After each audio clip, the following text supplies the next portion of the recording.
இன்றைக்கி பாருங்கள் எங்கள் மாறா வந்து 2 நாளாக வந்து நல்லா சாப்பிடலாமே எப்போதும் வந்து காலையில் மோர் தான் குடிப்பான் பார்த்துக்கிறேங்க. அப்புறம் ஈவினிங் டயத்தில் நல்லா சாப்பிடுவான். ஆனால் அப்படியும் கூட செய்யலை. அதனால் எனக்கு வந்து பயமாக போச்சு, என்னடா சாப்பிட மாட்டேங்கிறேன் அப்படின்னு சொல்லிட்டு. அதனால் என்ன பண்ணேன், கோழிக்கால் ஒரு 5-6 பீஸ் எடுத்துக்கிட்டு சின்ன வெங்காயம் 2-3 வந்து அதில் உரிச்சு நறுக்கி போட்டுக்கிட்டு மஞ்சத்தூள் கொஞ்சம், தக்காளி கொஞ்சம், இஞ்சி கொஞ்சம் பேஸ்ட்டு கொஞ்சம் போட்டு அதெல்லாம் வந்து கொஞ்சம் நேரம் ஊற வச்சுட்டு அதுக்கப்புறம் வந்து கொதி வந்ததுக்கு பிற்பாடு ரைஸை போட்டு நல்லா வேக வச்சு குக்கரில் வந்து நல்லா 2-3 விசில் நல்லா விசில் வந்ததுக்கு பிற்பாடு நல்லா வெந்ததுக்கு பிற்பாடு லைட்டாக வந்து உப்பை போட்டு இறக்கி சரி இதையாவது கொண்டு போய் கொடுத்தா சாப்பிடுவோம் அப்படின்னு சொல்லிட்டு நல்லா இங்கே பாருங்கள் கோழிக்காலாம் வந்து நல்லா வெந்துருச்சு. வெந்ததுக்கு பிற்பாடு சரி இதையாவது கொண்டு கொடுத்தா சாப்பிட்லாம் அப்படின்னு சொல்லிட்டு அவனுக்குள்ளே பவுலி தான், இந்த பவுலில் தான் அவனுடைய அளவு பவுல் மாதிரி வச்சுருக்கேன். இதை கொண்டு கொடுத்து பார்த்தோம்னா நல்லா பழையபடி வந்து என்ன பண்ணிட்டான், சாப்பிட வந்து நல்லா இன்ட்ரெஸ்ட் ஆகிட்டாங்க. இன்ட்ரெஸ்ட் ஆனால் இப்போ வந்து அவனுக்கு வந்து இப்போ சூடாக நான் கொண்டு கொடுத்துட்டேன். பரவாயில்ல சூடாக கொண்டு கொடுப்போம், என்ன பண்ணுறான்னு பார்க்கலாம் அப்படின்னு சொல்லிட்டு சூடாக கொண்டு போய் கொடுத்துட்டேன். ஆனால் சூடு தான் இப்போதைக்கு அவனுக்கு வந்து பிரச்சனை. மற்றபடி நார்மலாக வந்து அவனுக்கு சாப்பிட்ற மாதிரி இன்ட்ரெஸ்ட் ஆகிட்டான்.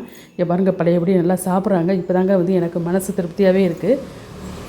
என்னென்னு தெரியலங்க, இந்த வெயில் வந்ததுலேருந்து இவன் என்ன பண்ணுவான்னா காலையில் வந்து மோர் இல்லைன்னா ஒரு டம்ளர் பால் தாங்க குடிப்பான். அதுக்கப்புறம் பகல் ஃபுல்லாக பார்த்தீங்கன்னா தண்ணியை குடிச்சிட்டே இருப்பான். அது வந்து வெயில் அதிகமாக இருக்கிறதுனால அதுக்கப்புறம் நல்லா தூங்குவான். அப்புறம் வந்து சாயங்காலம் ஈவினிங் டயத்தில் சாப்பிடுவான், அப்புறம் நைட்டு சாப்பிடுவான். ஆனால் வந்து 2 நாளாக என்னென்னு தெரியல சாப்பிடவே இல்லை. பால் கொடுத்தேன், அதையும் குடிக்க மாட்டேங்கிறான். நேற்றுலாம் பார்த்தீங்கன்னா ஐஸ்கிரீம் வாங்கியாந்து கொடுத்தோன்னே ஐஸ்கிரீமையும் திங்கலை. ஐஸ்கிரீம் அந்த பாட்டில் இருக்குது ஓரத்தில். ஆனால் எனக்கு வந்து பயமாக போச்சு, என்னென்னு தெரியலையே, என்ன பிரச்சனை தெரியலையே அப்படின்னு சொல்லிட்டு கொஞ்சம் பயந்துட்டேங்க. நான் வேறு ஒன்றும் இல்லை. அதனால தான் சரி இவனுக்குன்னு வந்து ஸ்பெஷலாலாம் வந்து நான் சாப்பாடெலாம் எதுவுமே செஞ்சதில்லை, இது வரைக்கும் நான் செய்யலாம் மாட்டேன். நாங்கள் வீட்டில் என்ன சாப்பாடு சாப்பிட்றோமோ அதான் வந்து இவனுக்கு கொடுக்குறது. ஆனால் அது நல்லாவே சாப்பிடுவான். அப்படி தான் நான் பழக்கப்படுத்தி வச்சுருக்கேன்.